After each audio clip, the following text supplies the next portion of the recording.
Welcome to comrade Telugu news channel కి స్వాగతం. ముందుగా హెడ్లైన్స్. కాంగ్రెస్ అనుభవ వ్యాఖ్యలపై ప్రధాని మోదీ స్ట్రాంగ్ రియాక్షన్.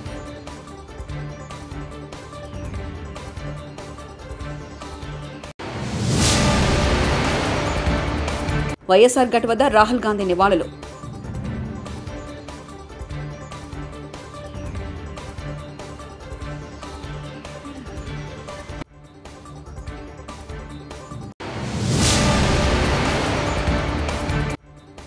జగన్ ముందు మీ కుటుంబ సమస్యలపై దృష్టి పెట్టండి, సీఎం రేవంత్.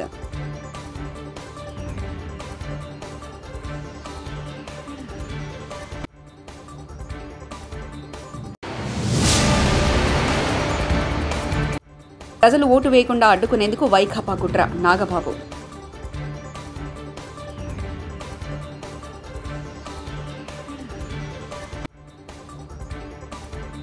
పాకిస్తాన్ వద్ద అణ్వాయుధాలున్నాయంటూ కాంగ్రెస్ సీనియర్ నేత మణిశంకర్ అయ్యర్ చేసిన వ్యాఖ్యలపై ప్రధాని నరేంద్ర మోదీ విరుచుకుపడ్డారు. ఇప్పటికే వర్చువల్గా చనిపోయిన ఈ వ్యక్తులు ఇప్పుడు భారతదేశ ఆత్మని కూడా చంపేందుకు ప్రయత్నిస్తున్నారని ధ్వజమెత్తారు. సొంత దేశ ప్రజలనే భయపెట్టేందుకు కాంగ్రెస్ కొత్త మార్గాన్ని వెతుకుతుందంటూ ఆరోపించారు. పాక్ వద్ద అణ్వాయుధాలు ఉన్నా వాటిని ఉంచుకోవాలా వద్దా అనే దీనస్థితిలో ఆ దేశం ఉందంటూ సెటర్లు వేశారు. ఒడిశాలోని కంధమాల్లో నిర్వహించిన ఎన్నికల ప్రచారంలో భాగంగా ఆయన ఈ వ్యాఖ్యలు చేశారు.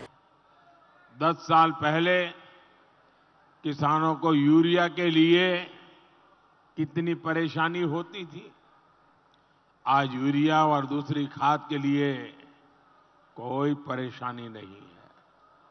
पुरानी सरकारों की नीतियों के कारण तालचेर सहित अनेक खाद कारखाने बंद हो गए थे. भाजपा सरकार ने ऐसे यूरिया कारखाने फिर से शुरू किए हैं. तालचेर में भी तेज गति से काम चल रहा है. दुनिया में यूरिया की जो बोरी. కాంగ్రెస్ అగ్రనేత రాహుల్ గాంధీ కడపలో పర్యటిస్తున్నారు. ఏపీ కాంగ్రెస్ అధ్యక్షురాలు షర్మిలతో కలిసి ఇడుపులపాయలో వైఎస్ఆర్ ఘట్ వద్ద ఆయన నివాళులర్పించారు. షర్మిలకు మద్దతుగా రాహుల్ కడప ఎన్నికల్లో ప్రచారం నిర్వహిస్తున్నారు.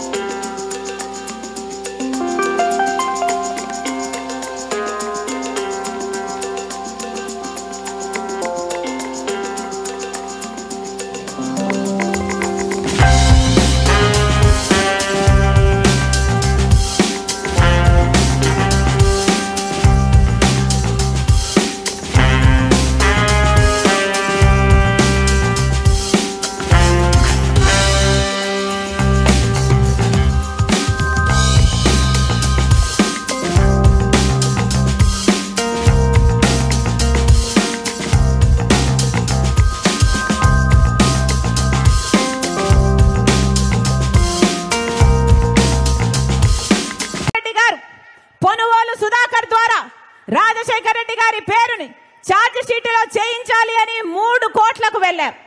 ఎందుకంటే రాజశేఖర రెడ్డి గారి పేరు లేకపోతే జగన్మోహన్ రెడ్డి గారు ఈ కేసులో నుంచి బయటపడడం అసాధ్యం. కాబట్టి అదే పొనుగోలు సుధాకర్ రెడ్డికి ముఖ్యమంత్రి అయిన 6 రోజుల్లోనే జగన్మోహన్ రెడ్డి గారు ఏఏజీ పదవిని కూడా ఇచ్చారు. ఎందుకు అని అడుగుతున్నాం.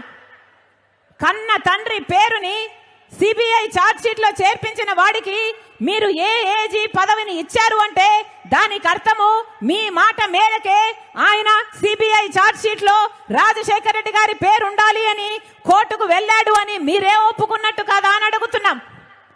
ఈరోజు జగన్మోహన్ రెడ్డి గారు ఉన్నవి లేనట్టుగా లేని ఉన్నట్టుగా ఊసరవల్లిలాగా మారి ఏదంటే అది మాట్లాడుతున్నారు. ఎందుకు అని అడుగుతున్నాం. రాజకీయాల కోసం ఇంత దిగజారడం అవసరమా అని అడుగుతున్నాం. ఏం చేశారు జగన్మోహన్ రెడ్డి గారు? సొంత చిన్నాన, ఆఖరికి సొంత చిన్నాన చచ్చిపోతే తండ్రి తర్వాత తండ్రంతటి వాడు ఈ రోజుటి వరకు న్యాయం జరగనివ్వలేదు జగన్మోహన్ రెడ్డి గారు. అన్నా, నేను రాజశేఖర రెడ్డి బిడ్డను. పులి కడుపున పులే పుడుతుంది. దేనికి భయపడేది కాదు రాజశేఖర రెడ్డి బిడ్డ. అలాగని అన్యాయం జరుగుతుంటే చూస్తూ ఊరుకునేది కూడా కాదు రాజశేఖర రెడ్డి బిడ్డ. ఈ రోజు అన్యాయం జరుగుతుంది కాబట్టి రాజశేఖర రెడ్డి బిడ్డ ఎదురు నిలబడింది. అన్నా, ఈరోజు రాజశేఖర రెడ్డి బిడ్డ ఒకవైపు ఉంటే వివేకానంద రెడ్డి గారిని హత్య చేయించిన అవినాష్ రెడ్డి గారు ఇంకోవైపు ఉన్నారు. ఒకవైపు న్యాయం ఉంది, ఒకవైపు నేరం ఉంది, ఒకవైపు ధర్మం ఉంది, ఇంకోవైపు డబ్బు అధికారం ఉంది. అన్నా మీరు ఏ వైపు? అన్నా మీరు ఏ వైపు? అన్నా మీరు ఏ వైపు? అన్నా మీరు ఏ వైపు? ప్రపంచం అంతా చూస్తుంది. కడప ప్రజలు న్యాయం వైపు నిలబడతారా, నేరం వైపు నిలబడతారా అని. కడప ప్రజలు న్యాయాన్ని గెలిపిస్తారా, నేరాన్ని గెలిపిస్తారా అని మన దేశం కాదు, ప్రపంచం మొత్తము చూస్తుంది.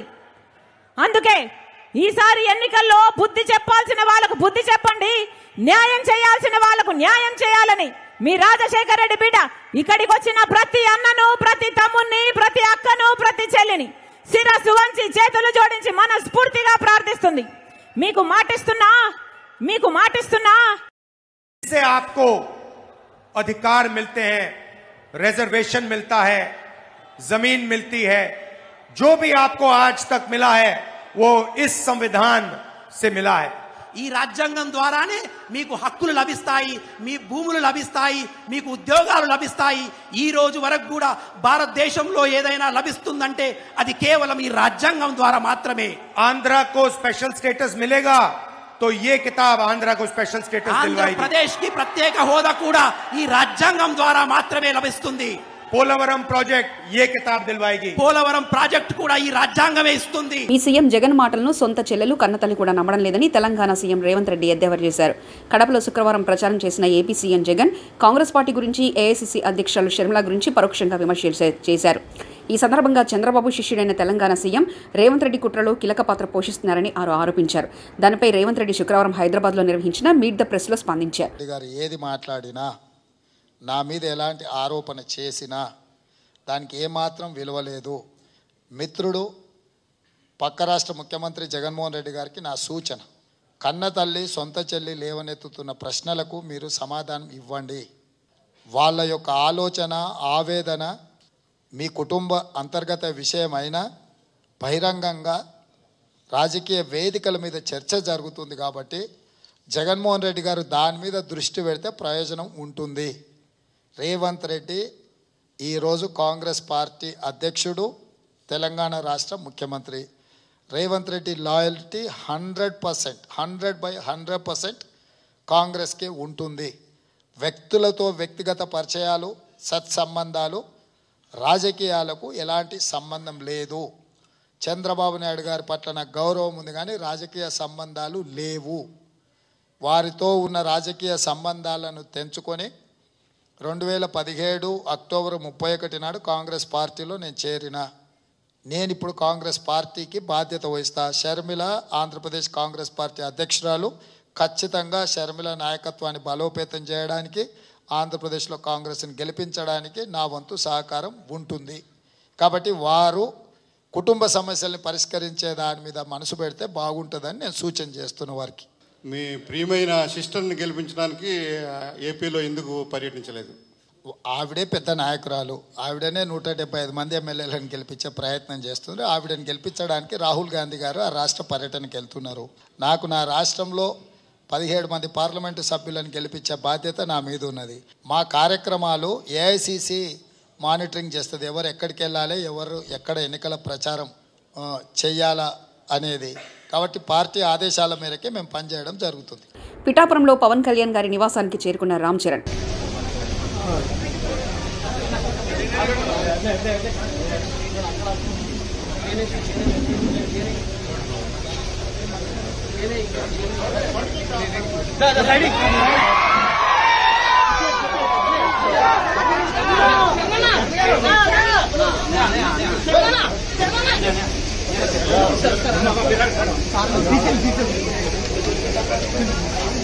పిఠాపురంలో ప్రజలు ఓట్లు వేయకుండా అడ్డుకునేందుకు వైపాకా కుట్రలు పన్నుతుందని జనసేన రాష్ట్ర ప్రధాన కార్యదర్శి కె నాగబాబు అన్నారు. ఓటర్లకు డబ్బులు సంచి వారిని ఓటు వేయకుండా ఇంట్లోనే ఉండేలా చేస్తున్నారని ఆరోపించారు. ప్రజలు ఓటు వేయకుండా వేసినట్లే వారి వేళ్లపై సిరా మార్కులు వేయడానికి చూస్తున్నారని మండిపడ్డారు. దీంతో 13వ తేదీన వాళ్ళు ఓటు వేసేందుకు అనర్హులుగా మార్చడానికి వైకాపా ప్రయత్నిస్తుందని ధ్వజమెత్తారు. జనసేన, తెలుగుదేశం పార్టీ, భాజపా కార్యకర్తలు అప్రమత్తంగా ఉండాలని సూచించారు. వేళ్ల మీద ఈ నల్ల సిరా మార్కు వేసేసి వాళ్ళని ఓటు వెళ్ళినా కూడా డిస్క్వాలిఫై అయ్యేలాగా ప్లాన్ చేస్తున్నారు. అంటే ప్రతి ఓటరు డబ్బు తీసుకొని ఇంట్లోనే ఉండిపోవాలి తప్ప బయటికి వెళ్లేటువంటి ఆస్కారం లేకుండా చేస్తున్నారు. ఈ విషయాన్ని నేను ఈసీకి, chief election commissioner of Andhra Pradesh, ఆర్ఓలకి అందరికీ కూడా నేను ఇన్ఫార్మ్ చేస్తున్నాను. Please take it very seriously. అంటే ఓటుకి డబ్బులు ఇవ్వడంతో పాటు అది కూడా భారీ ఎత్తున ముట్ట చెప్తుందో పాటు ఓటుకి 10,000 15,000 ఇస్తూ కూడా వేళ్ల మీద సిరా చుక్కలు వేసేసి ఆ ఓటర్ యొక్క ఓటు వాల్యూ లేకుండా పోలింగ్ బూత్కి వెళ్తే నువ్వు ఆల్రెడీ వేసావు కాబట్టి నువ్వు డిస్క్వాలిఫైడ్ అని చెప్పడానికి ప్లాన్ చేస్తున్నారు. ముఖ్యంగా ఇది పిఠాపురంలో జరగబోతుందన్న విషయం నాకు తెలిసింది. సో పిఠాపురంలో ఉండేటువంటి ప్రతి ఒక్కరికి మనస్ఫూర్తిగా నేను వినవించేది ఏంటంటే, మీరు డబ్బు తీసుకోవటమా తీసుకుపోవటం అనేది మీ వ్యక్తిగతమైనటువంటి చాయిస్. ల్యాండ్ టైటిలింగ్ యాక్ట్ అమల్లోకి వస్తే పట్టాదారు పాసు పుస్తకం భూమి అమ్ముకోవడానికి అప్పు తెచ్చుకోవడానికి పనికి రాకుండా పోతుందని సిపిఐ నేత నారాయణ మండిపడ్డారు. జగన్ ఫోటో వేసుకోవడానికి తప్ప ఎందుకు పనికిరాని పాసు పుస్తకాలు తమకెందుకని ఆయన ప్రశ్నించారు. కడపలో ఇండియా కూటమి ఆధ్వర్యంలో భారీ బహిరంగ సభ నిర్వహించారు. ఈ సభకు కాంగ్రెస్ అగ్రనేత రాహుల్ గాంధీ హాజరయ్యారు. ఈ సందర్భంగా వైకాపా సర్కార్పై నారాయణ విమర్శలు గుప్పించారు. ఇదేమైనా పర్మనెంట్గా ఉంటాడా? భూమి నాది పర్మనెంట్, కానీ ముఖ్యమంత్రి పర్మనెంట్ కాదు. నా భూమి పైన ఈ బొమ్మ ఏందండి. కానీ ఇదే బొమ్మలో చివరిలో రాశాడు. లాస్ట్లో ఆయన రాసింది ఏంటంటే, నేను చదివి వినిపిస్తా, ఎవరు అబద్ధాలు చెప్పారు, ఎవరు నిజం చెప్పారు. లాస్ట్ పేజ్ చదువుకోండి కావాలంటే. ఈ పుస్తకం అభ్యంతర భద్రతా ప్రణాళికతో రూపొందించబడినది. ఈ పుస్తకం రూపొందించబడిన భూముల వివరాలు కాక ఇతర లావాదేవీలు జరిగిన ఎడల ఆ వివరం కొరకు కొత్త భూమి యాజమాన్య హక్కు పత్రం మరియు పట్టాదారు పుస్తకం తీసుకోవచ్చు. ఐచ్ఛికం. ఇది ఈ పుస్తకం బ్యాంకు లోన్ కానీ భూమి రిజిస్ట్రేషన్ కానీ ఈ సందర్భంగా పనికిరాదు. ఇంకెందుక ఈ భూమి, ఈ పట్టా ఎందుకు? తనఖా పెట్టుకోవడానికి పనికిరాదు, లోనుకు పనికిరాదు. దేనికి పనికి వస్తుందంటే ఈ బొమ్మ పనికి వస్తుంది. ఇట్లాంటి పనికి కాబట్టి ఇచ్చిన పత్రాలు. ఇప్పుడు వాస్తవం చెప్తా ఉన్నాం మేము. నేను డిసెంబర్లోనే ఇస్తా దీనిపైన భూరక్షణ పథకం పేరుతో నన్ను దోషం చేస్తానని. దీని బట్టి అర్థం కాదా? రాష్ట్ర ప్రభుత్వం ఇస్తున్నటువంటి భూరక్షణ పథకం ఎట్లాడదో వైఎస్ఆర్ కాంగ్రెస్ పార్టీ. అందుకే ఈ భూమిని అబద్ధాలు చెప్పడానికి ప్రయత్నిస్తున్నారు.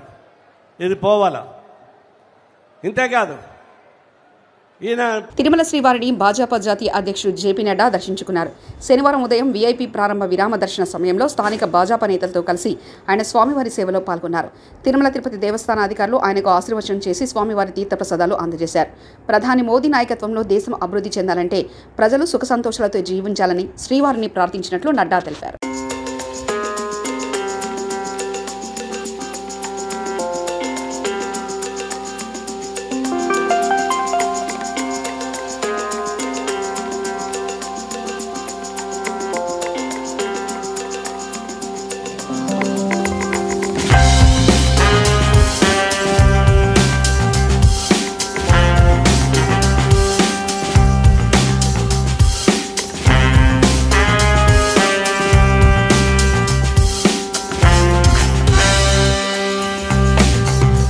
आशीर्वाद प्राप्त हुआ। हम सब लोग अपने साथियों के साथ भगवान वेंकटेश्वर के दर्शन किए हम सब ने, और हमने भगवान वेंकटेश्वर से इस बात की प्रार्थना की कि देश में, समाज में खुशहाली आए, समृद्धि आए और समाज के सभी वर्ग, सभी लोग मंगलमय रहें, सुखी रहें और समृद्ध रहें। साथ ही साथ हमने भगवान वेंकटेश्वर से ये आशीर्वाद भी मांगा कि प्रधानमंत्री मोदी जी के नेतृत्व में समृद्ध भारत, सक्षम भारत, सुरक्षित भारत उनके नेतृत्व में आगे बढ़े। కాంగ్రెస్ అనుభవ వ్యాఖ్యలపై ప్రధాని మోదీ స్ట్రాంగ్ రియాక్షన్.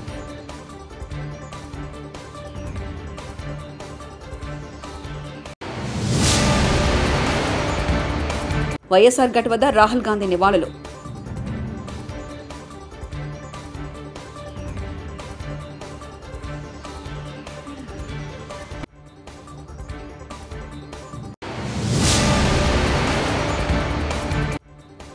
జగన్ ముందు మీ కుటుంబ సమస్యలపై దృష్టి పెట్టండి సీఎం రేవంత్.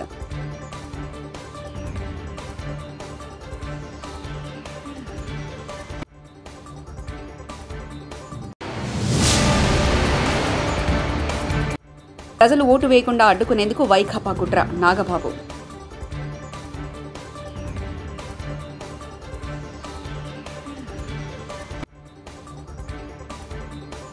ఇవి బులెటిన్ విశేషాలు. చూస్తూనే ఉండండి కామ్రేడ్ తెలుగు న్యూస్ ఛానల్ ప్రతినిధి ఒంటేరు రమేష్ చంద్ర పరకాల.